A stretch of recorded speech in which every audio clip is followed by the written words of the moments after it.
والد زيزو رجع في كلامه، واقول لكم بقى ارقام، انت قول لي رايك في القصه دي. تم الاتفاق مع زيزو على انه يحصل على 80 مليون جنيه في الموسم. في الموسم الواحد؟ في الموسم الواحد، بجانب 50 مليون جنيه من منح التعاقد، تمام؟ بجانب 10 مليون جنيه لوالده لانه وكيله. خلاص؟ تاني، لا بس الارقام دي لازم تتاكد زيزو، انا بقول لك المجلس الاداره اللي بيقول، مش انا ماليش علاقه، انا راجل اعلامي بوصل المعلومه للناس.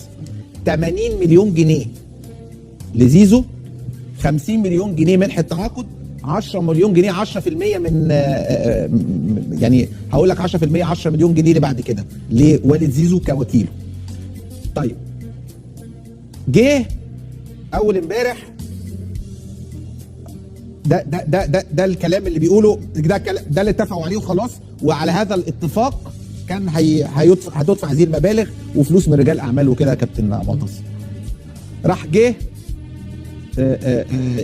يعني خلاص بقى بيخلصوا القصه دي، ده يعني ده كلام ده مجلس الاداره بيقول ان والد زيزو رجع في كلامه وقال لهم انه جاله عرض من الاتفاق السعودي، او بالاسم اهو نادي الاتفاق السعودي، زيزو هيحصل على 2.5 مليون دولار في السنه، ونادي الزمالك هياخد 1.5 مليون دولار دلوقتي عشان زيزو يمشي دلوقتي.